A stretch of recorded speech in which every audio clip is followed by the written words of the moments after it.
Und Jesus, ich danke dir, dass du da bist, dass wir jetzt unsere Herzen dir ausrichten dürfen. Und ich danke dir, dass du so ein liebender, guter Freund bist, der uns sucht.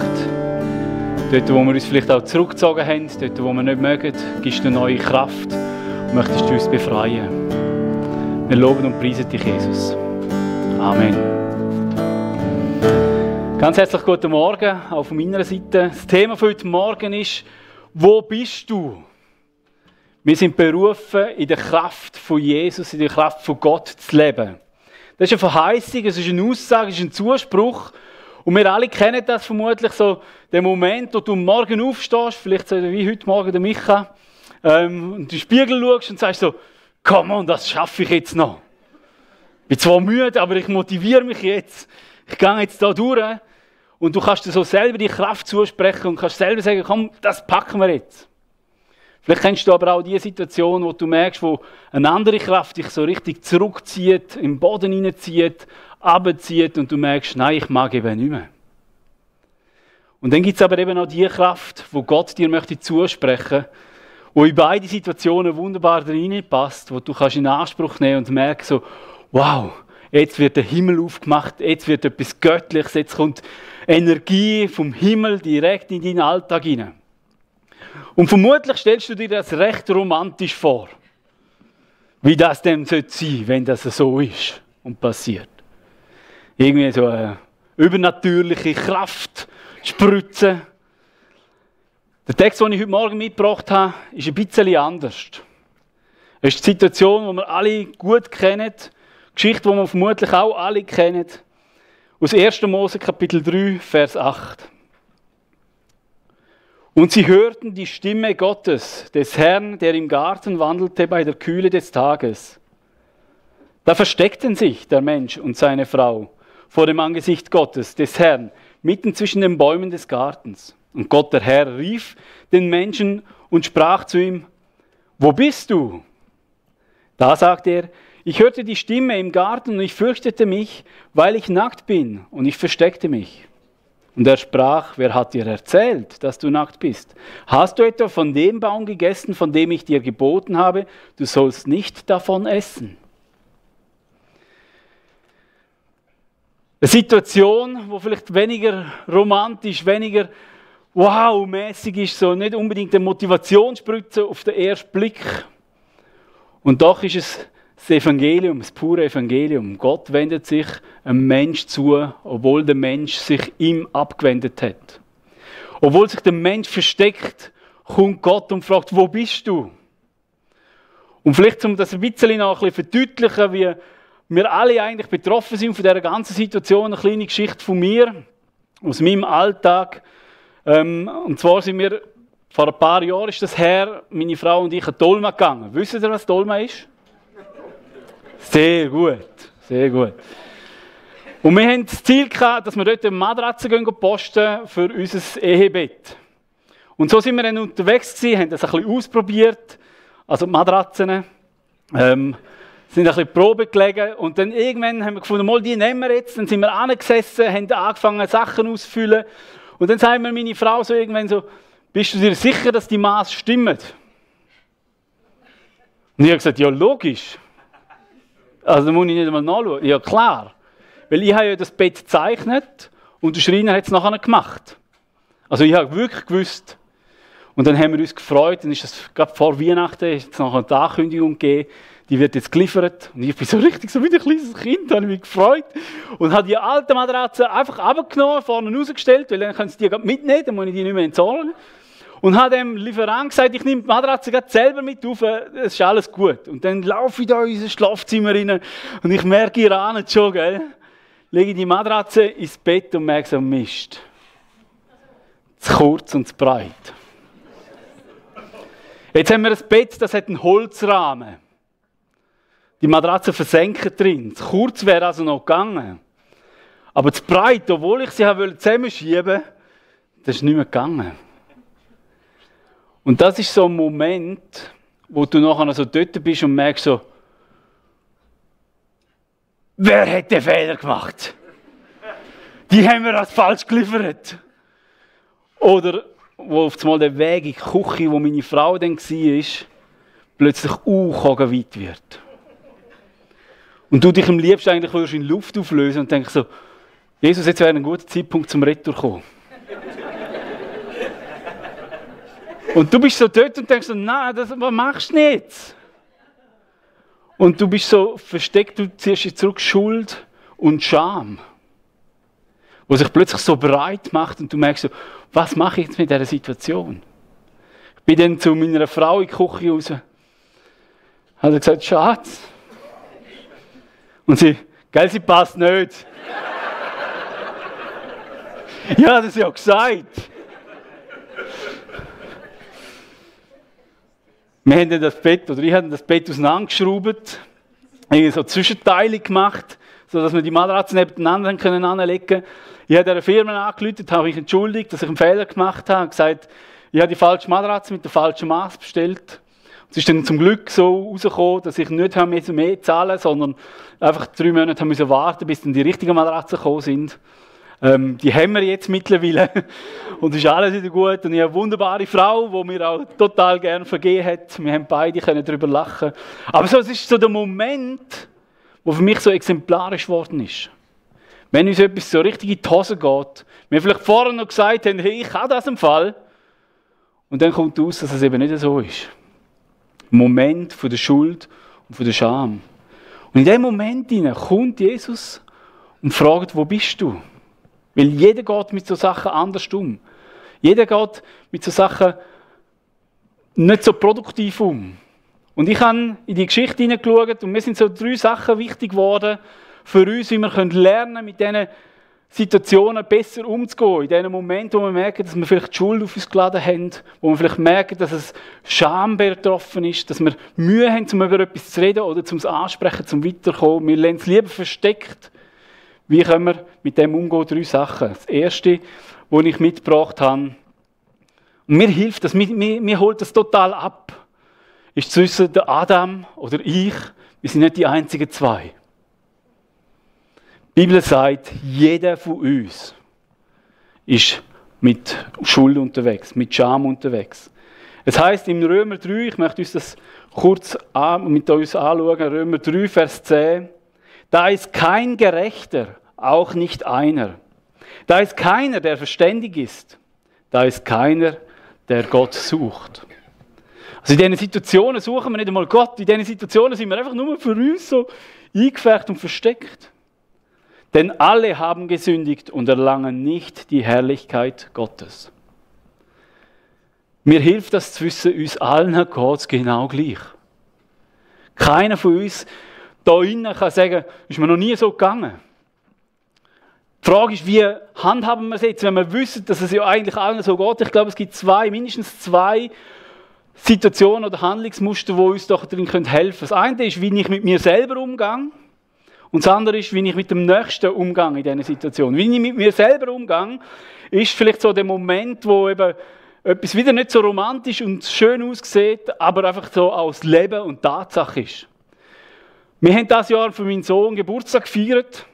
Und dann haben wir die Idee gehabt, weil mein Sohn absoluter Hamburger-Liebhaber ist, dass wir ein Geburtstagsfest machen, wo die Leute kommen und wir machen dazu Hamburger. Ich die Brötchen, grillieren. Und dann irgendwann habe ich so die Idee entwickelt, ich könnte ja das Hamburgerfleisch, also Patties selber machen. Dann bin ich auf meine Frau zugegangen und gesagt, was meinst du, sollen wir es selber machen? Und sie sagt, das musst doch du selber wissen. Das war nicht die Antwort, die ich eigentlich gerne hätte. Dann sind wir posten und dann habe ich angefangen zu recherchieren auf dem Handy, was man da alles braucht. Und dann habe ich gesagt, du, haben wir alles? Und so, ja, also musst du doch selber wissen. Du kannst es im Fall auch einfach posten. Und irgendwie habe ich nicht gemerkt, dass ich dort in einer Phase war, wo ich emotional einfach nicht so viele Reserven hatte. Und umso mehr, dass sie eigentlich so gesagt hat, musst du doch selber wissen und sich nicht für mich interessiert hat und nicht mit mir mitgegangen ist, umso mehr hat sich mein Pegel gefüllt. Und dann nachher hat sie noch eine Freundin getroffen, hat sie mit der noch schwätzen. Dann ist das noch so lang gegangen. Dann sind wir dann heimgefahren und dann alles ausgepackt haben. Ich habe mich selber entschieden, dass ich es jetzt selber mache. Dann habe ich alles ausgepackt, sagt sie, wo ist der Salat und der Käse? Und das ist dann bei mir gerade durch gewesen. Die ganze Zeit hat sie sich nicht dafür interessiert und jetzt treibt sie, was ich vergessen habe. Geht ja gar nicht, oder? Und dann bin ich so zuerst mal innerlich ein bisschen explodiert und dann nachher habe ich äußerlich noch so einen Spruch fahren lassen. Ich weiss nicht, ob ihr das kennt, aber bei uns kommt das so vor.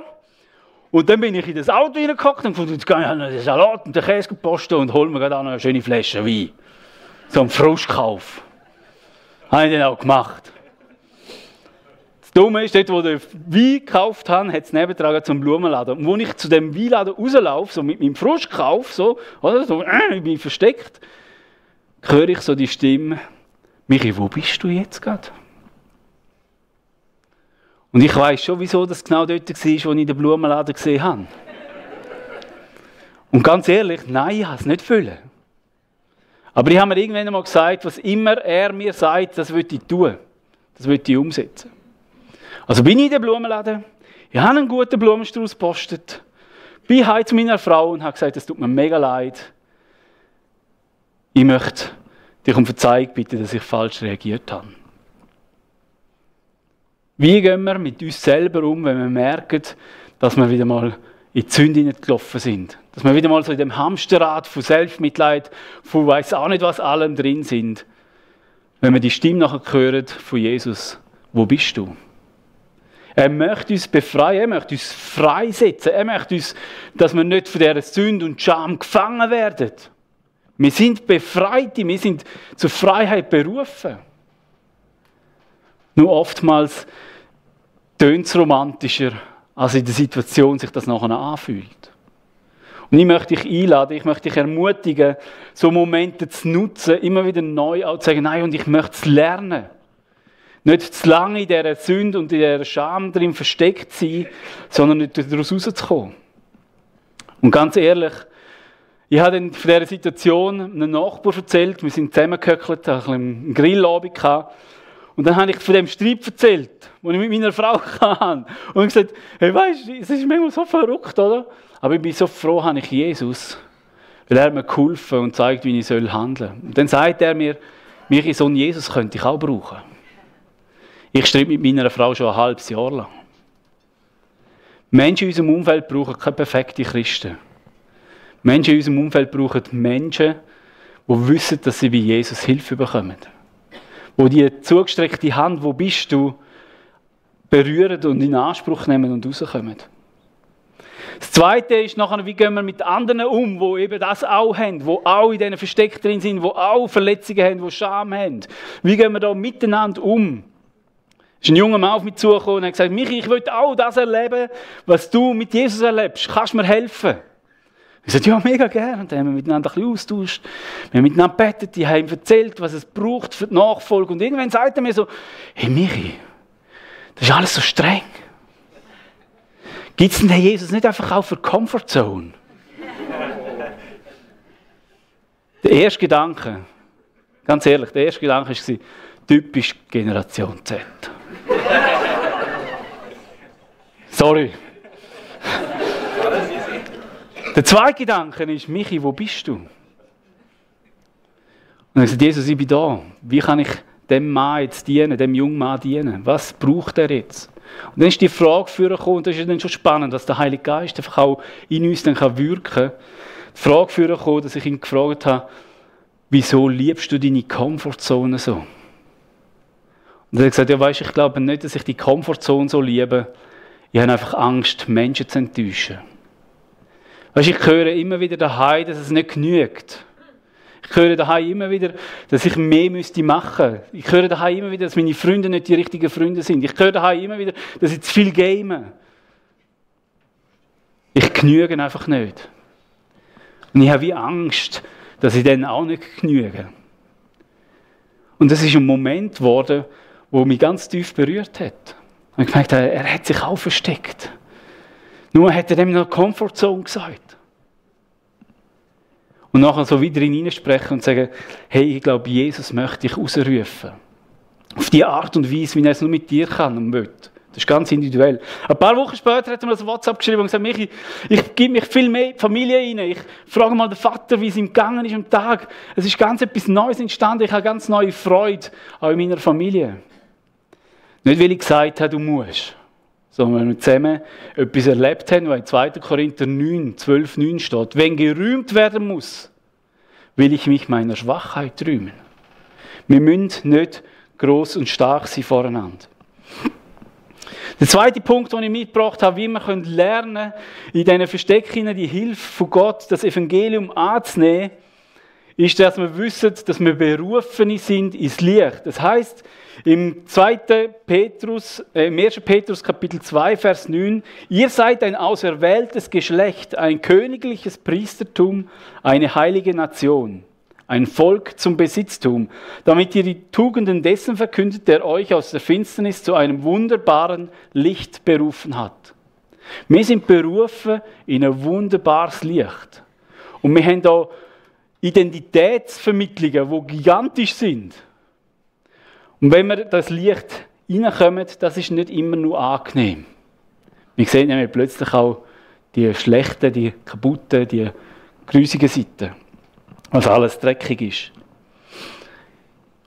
Ich habe den Punkt darum auch ein bisschen so gewählt, dass es wie auch ein bisschen darum geht, wenn wir berufen sind, in das Licht hineinzukommen, dürfen wir auch anschauen, vielleicht in die blinden Flecken, in die Sachen, die uns vielleicht nicht in erster Linie bewusst sind. Wie machen wir das? Vielleicht hast du das auch schon mal gehört. Das, was uns nervt an anderen, hat oftmals mit uns selber viel zu tun. Beim Autofahren. In der Erziehung mit Kind. Oftmals sind so Sachen wie Spiegel. Und wir können es uns auch ein bisschen zur Aufgabe machen. Und ich möchte dich einladen, dass wir wie erkennen, dass wir uns dort vielleicht versteckt haben, ohne dass wir wissen, dass wir uns dort versteckt haben. Dass wir Sachen haben, die vielleicht noch nicht in Ordnung sind, wo wir merken, hey, da möchte Jesus einen Finger drauf legen und er möchte das heil werden lassen. Ich habe ganz viele so Lektionen schon erleben, weil ich genau bewusst auch möchte anschauen, wo nervt mich etwas, wo bin ich dünnhütig, wo mag ich etwas nicht verleiden und dann nachher mit Jesus darüber ins Gespräch kommen. Reden ist etwas ganz Wichtiges, das werden wir später auch noch mal sehen. Aber wo es darum geht, dass wir anschauen und nicht einfach so tun, als ob es nicht da wäre. Und wenn wir das machen, dann nachher wird es ganz, ganz konkret und praktisch. Ich weiss noch, das war vor 10 Jahren. Da bin ich auf dem Weg heim gewesen, und mein Thema war damals, dass ich gemerkt habe, ich habe so eine Haltung, die so ein bisschen unbewusst, keine Ahnung woher kommt, dass ich so finde, am Feierabend, das ist meine Zeit. Und alles, was dann im Feierabend reinkommt, das nervt mich. Also wenn dann meine Kinder irgendwie finden und nicht ins Bett gehen, dann bin ich gereizt, dann bin ich genervt. Oder wenn ich ein Telefon bekomme von Micha, weil er irgendwie sonst gerade etwas hat, am Abend um 9:30, dann habe ich keine Nerven mehr dafür. Und dann habe ich angefangen mit Jesus darüber zu reden und habe gesagt, hey, das kann das nicht sein. Ich gehöre doch dir, ich möchte doch für dich leben.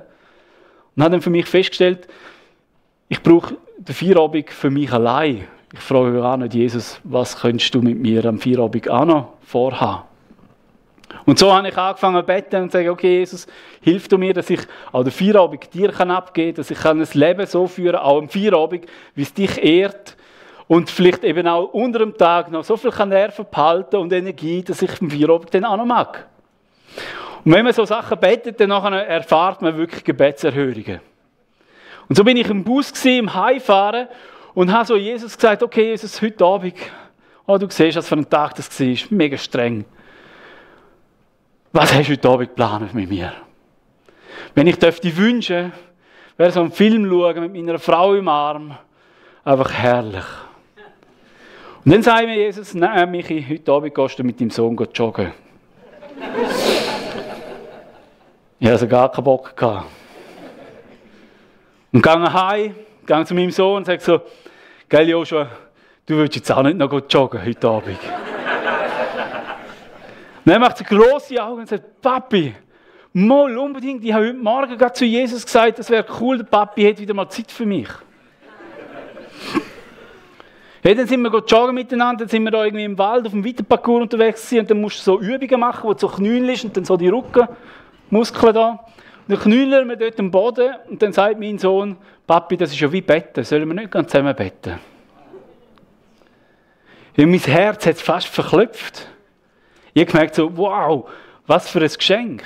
Das kann dir kein Film, das kann dir keine Umarmung, das ist einfach göttlich in dem Moment. Aber du musst wie anfangen anzuschauen, was will Jesus in deinem Leben bewirken, wo sind eben vielleicht die Sachen. Und jetzt würde ich gerne sagen, und nachher heißt es Jacket. Wow, ja genau, das wäre schön. Nein, ich bin immer noch mega lernend und immer wieder in diesen Versteckchen drin. Und jetzt ist gerade vor 2 Wochen mit dem gleichen Sohn, jetzt ist einfach 10 Jahre später, jetzt ist er 16, eine Situation passiert, wo ich so gemerkt habe, das bringt mich so richtig an den Anschlag. Er findet einfach, er muss nicht so, wie ich es gerne hätte. Beim Arbeiten zum Beispiel. Wenn es ihm nicht so gut geht, dann kann ich doch einfach daheim bleiben. Dann bin ich krank. Und ich finde, nein, da musst du es durchbeissen, durchziehen. Und bin mit Jesus ins Gespräch und habe gemerkt, so, wieso nervt mich das? Weil ich will, dass er gut ankommt. Weil ich will, dass er eine gute Zukunft hat. Und, oder? Gute väterliche Sachen. Und dann hat mir Jesus gesagt, aber was, wenn ich will, dass du dich um deinen Sohn kümmerst?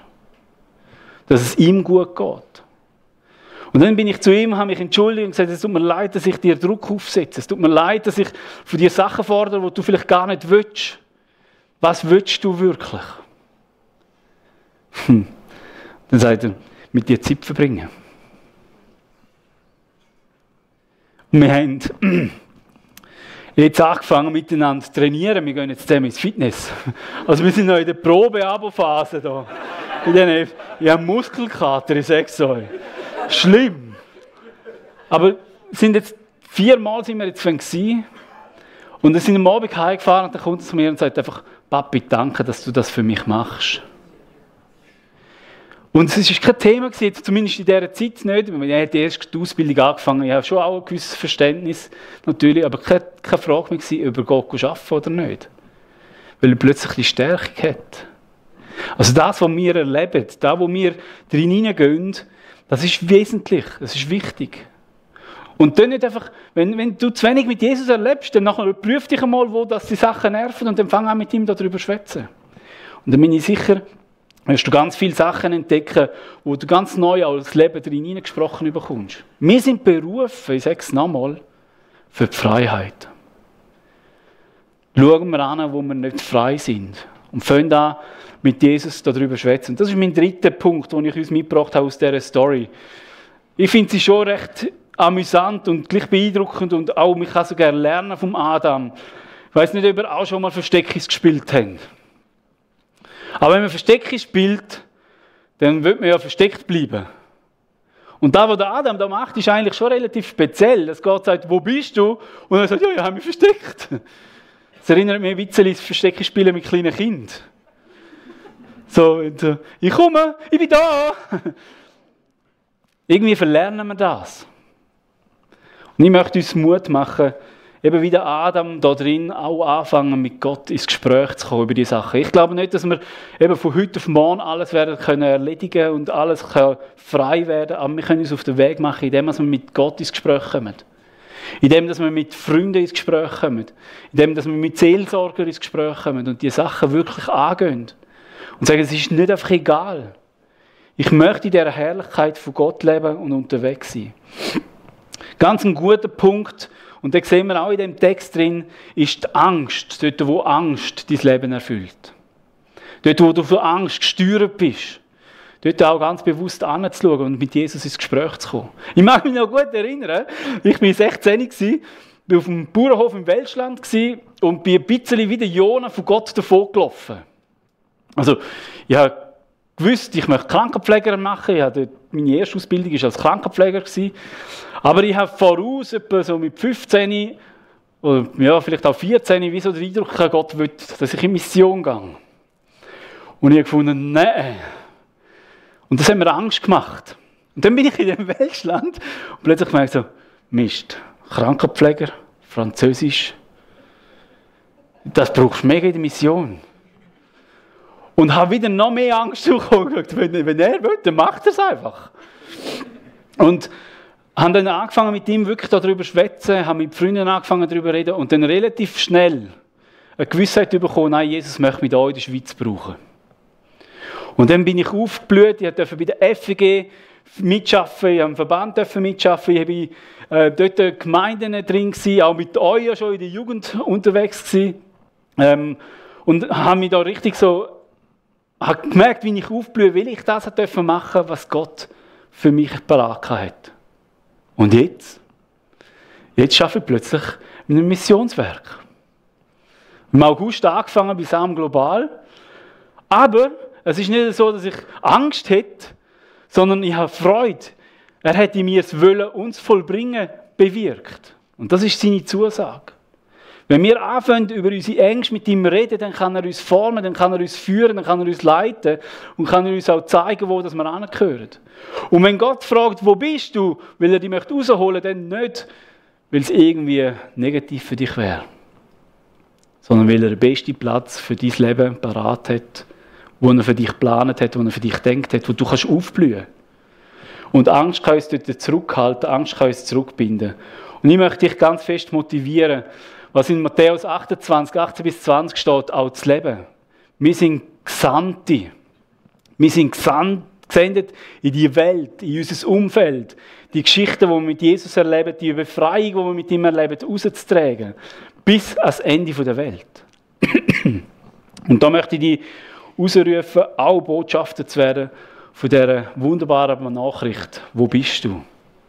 Dass wir mit den Menschen so unterwegs sind. Ich tue noch beten. Jesus, ich danke dir, dass du uns nicht einfach in unseren Löchern drin lässt, in unseren Comfort Zones oder auch in unseren Scham- und Schuldgefüllten Momenten, sondern du suchst uns und möchtest immer wieder, dass wir ganz nah bei dir sind. Du möchtest, weil du weißt, dass es das Beste für uns ist, weil wir dort drin Erfüllung werden finden, weil wir dort drin werden können aufblühen mit all unseren Fähigkeiten und Begabungen. Und danke, dass du, Heiliger Geist, einfach auch uns aufzeigst, immer wieder neu, wo vielleicht Sachen da sind, die nicht in Ordnung sind, wo wir uns nerven, wo uns vielleicht Angst auch zurückbindet, wo wir nicht einfach in dieser Freiheit sind, die du für uns gedacht hast. Schenk uns den Mut, da einen Schritt zu machen. Schenk uns den Mut, das mit dir zu besprechen, mit anderen zu besprechen, ehrlich zu sein, so dass wir auch deine Wahrheit erleben dürfen.